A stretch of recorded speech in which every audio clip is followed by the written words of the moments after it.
ಗಣೇಶಾಯ ನಮಃ. ಶ್ರೀ ಗುರವೇ ನಮಃ. ನಮಃ ಶಾಂತಾಯ ದಿವ್ಯಾಯ ಸತ್ಯಧರ್ಮಸ್ವರೂಪಿಣೆ ಸ್ವಾನಂದಾಮೃತತೃಪ್ತಾಯ ಶ್ರೀಧರಾಯ ನಮೋ ನಮಃ.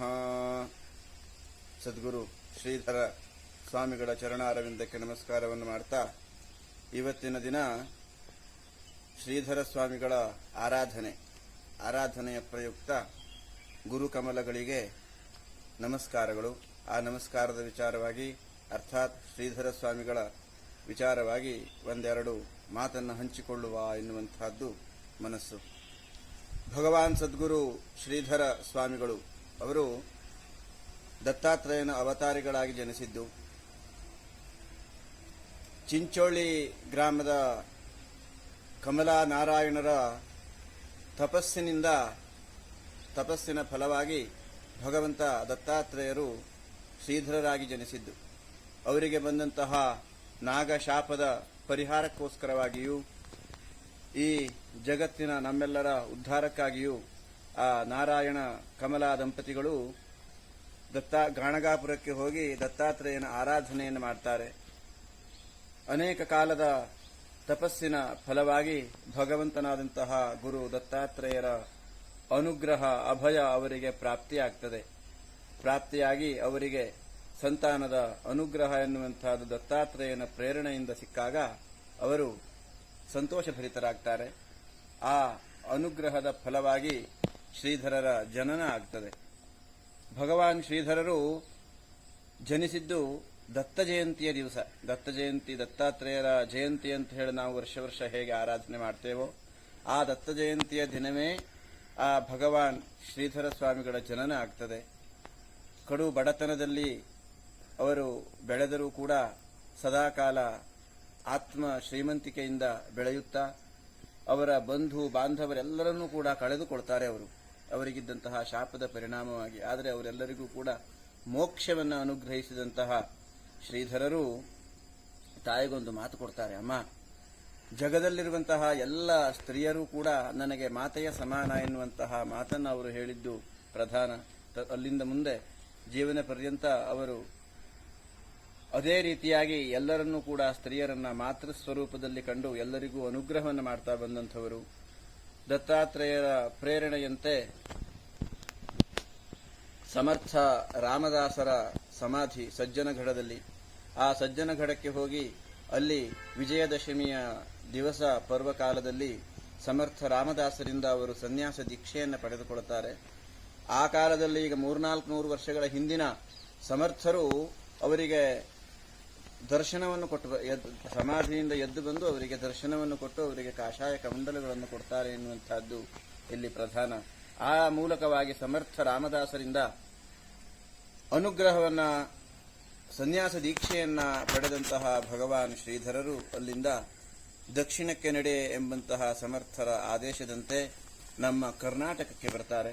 ಕರ್ನಾಟಕದ ಸಾಗರ ಸಮೀಪದ ವರದಹಳ್ಳಿ ಅಲ್ಲಿ ತಮ್ಮ ತಪೋಭೂಮಿಯನ್ನಾಗಿ ಆಯ್ಕೆ ಮಾಡಿಕೊಂಡು ಆ ಗುಡ್ಡದ ಮಧ್ಯದಲ್ಲಿ ದತ್ತಾತ್ರೇಯರು ಅರ್ಥಾತ್ ಶ್ರೀಧರರು ತಮ್ಮ ತಪೋಭೂಮಿಯನ್ನಾಗಿಸಿಕೊಳ್ತಾರೆ. ಹಾಗೆಯೇ ಕರಿಕಾನ ಪರಮೇಶ್ವರಿಯ ಸ್ಥಾಪನೆಯನ್ನು ಮಾಡ್ತಾರೆ. ಹೀಗೆ ಅವರು ಹೋದಲ್ಲೆಲ್ಲ ಪವಾಡಗಳು. ಇಡೀ ಭಾರತದಾದ್ಯಂತ ಅವರು ಸಂಚಾರವನ್ನು ಮಾಡಿದಂಥವರು. ಅನೇಕ ಸ್ಥಳಗಳಲ್ಲಿ ಅವರು ಚಾತುರ್ಮಾಸಾದಿ ವ್ರತಗಳನ್ನು ಮಾಡಿದ್ದುಂಟು. ಹೀಗೆ ಭಗವಾನ್ ಸದ್ಗುರು ಶ್ರೀಧರರು ತಮ್ಮ ಜೀವನ ಪರ್ಯಂತ ಭಕ್ತೋದ್ಧಾರವನ್ನೇ ಮಾಡಿದಂಥವರು. ಯಾವತ್ತೂ ಕೂಡ ದುಡ್ಡನ್ನ, ಹಣವನ್ನ ಯಾರು ಎಷ್ಟೇ ಕೊಟ್ಟರೂ ಕೂಡ ಅದನ್ನು ಸ್ವಂತಕ್ಕೆ ಅಂತ ಬಳಸಿಕೊಂಡವರು ನಮ್ಮ ಗುರುಗಳಲ್ಲ. ಆ ರೀತಿಯಾಗಿ ಅವರು ಇನ್ನೊಂದು ವಿಶೇಷ ಅಂದರೆ, ವರದಹಳ್ಳಿಯಲ್ಲಿ ಈಗಲೂ ಇರುವಂತಹದ್ದು ಶ್ರೀಧರ ತೀರ್ಥವನ್ನ ಅವರು ಭಕ್ತರ ಉದ್ಧಾರಕ್ಕೋಸ್ಕರವಾಗಿ ನಿರ್ಮಾಣ ಮಾಡ್ತಾರೆ. ಆ ಏನೂ ಇಲ್ಲದೇ ಇದ್ದಂತಹ ನೆಲದಲ್ಲಿ ಮಣ್ಣನ್ನು ಬಗೆದು ಅಲ್ಲಿ ತೀರ್ಥ ಉದ್ಭವ ಆಗುವಂತೆ ಆ ಅನುಗ್ರಹವನ್ನು ಮಾಡಿ, ಈ ಉಂಟಾದಂತಹ ಈ ತೀರ್ಥವನ್ನು ಯಾರ್ಯಾರು ಪ್ರಾಶನ ಮಾಡ್ತಾರೆಯೋ ಅವರೆಲ್ಲರಿಗೂ ಕೂಡ ರೋಗಗಳು ದೇಹಕ್ಕೆ ಅಂಟುವಂತಹ ರೋಗಗಳು ಒಂದಾದರೆ ಭವರೋಗದಿಂದ ಅವರು ಮುಕ್ತರಾಗುವಂತೆ ಅವರು ಅನುಗ್ರಹವನ್ನು ಮಾಡಿದ್ದು ಇಲ್ಲಿ ಸ್ಮರಣೀಯ. ಈ ರೀತಿಯಾಗಿ ಭಗವಾನ್ ಸದ್ಗುರು ಶ್ರೀಧರರು ತಮ್ಮ ಜೀವಿತಾವಧಿಯಲ್ಲಿ ಎಲ್ಲ ಭಕ್ತರ ಉದ್ಧಾರಕ್ಕೆ ಪರೋಪಕಾರಾರ್ಥಮಿದಂ ಶರೀರಂ ಎನ್ನುವಂತೆ ಪರೋಪಕಾರಕ್ಕೆ, ಭಕ್ತರ ಉದ್ಧಾರಕ್ಕೋಸ್ಕರವಾಗಿ ತಮ್ಮ ಜೀವನವನ್ನು ಮೀಸಲಿಟ್ಟಂಥವರು. ಅಂತಹ ಗುರುಗಳು ನಮಗೆ ಸಿಕ್ಕಿದ್ದು ನಮ್ಮ ಒಂದು ಸುಕೃತ. ಯಾಕೆಂದ್ರೆ ಅಂಥವರು ಜನಿಸಿ ಬಂದ ನಂತರ ಅವರು ಯಾವತ್ತೂ ಕೂಡ ಬ್ರಹ್ಮೈಕ್ಯರಾಗುವುದಿಲ್ಲ. ಅವರು ಅವರ ನಾಮವನ್ನು ಕೊಟ್ಟು ಹೋಗಿದ್ದಾರೆ. ನಮಃ ಶಾಂತಾಯ ದಿವ್ಯಾಯ ಸತ್ಯಧರ್ಮ ಸ್ವರೂಪಿಣೆ ಸ್ವಾನಂದಾಮೃತ ತೃಪ್ತಾಯ ಶ್ರೀಧರಾಯ ನಮೋ ನಮಃ. ಈ ಒಂದು ಮಂತ್ರ ಏನಿದೆ ಅದು ನಾನು ಎನ್ನುವುದಾಗಿ ಶ್ರೀಧರರ ವಾಣಿ ಇದೆ.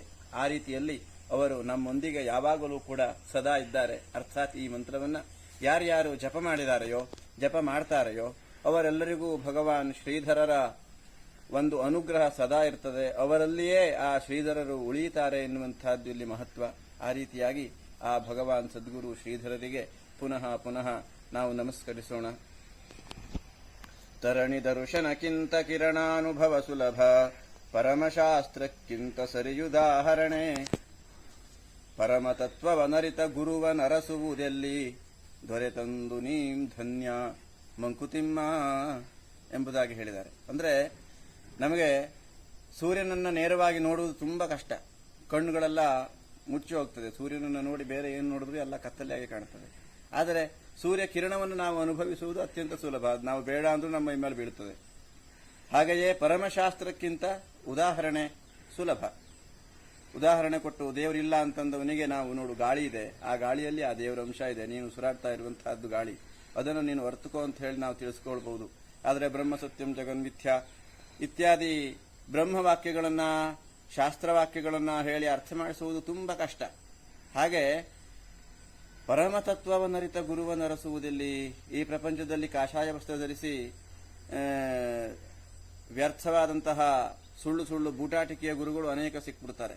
ಆದರೆ ಪರಮತತ್ವವನ್ನರಿತ ಪರಮತತ್ವವ ಬೋಧಿಸುವ ಗುರುಗಳು ಸಿಗುವುದು ತುಂಬಾ ದುರ್ಲಭ. ಅಂತಹ ಗುರುಗಳು ದೊರೆತಂದು ನೀಂ ಧನ್ಯ ಅಂತ ಹೇಳಿದ್ದಾರೆ.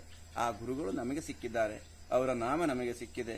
ಅಂತಹ ಆ ಪರಮ ಗುರುವಾದಂತಹ ಶ್ರೀಧರರನ್ನ ನಾವು ಸದಾಕಾಲ ನಮಿಸಿ ನಮ್ಮ ಜೀವನವನ್ನು ಧನ್ಯವಾಗಿಸಿಕೊಳ್ಳೋಣ ಎಂಬುದಾಗಿ ಹೇಳ್ತಾ ನಮಸ್ಕಾರಗಳು.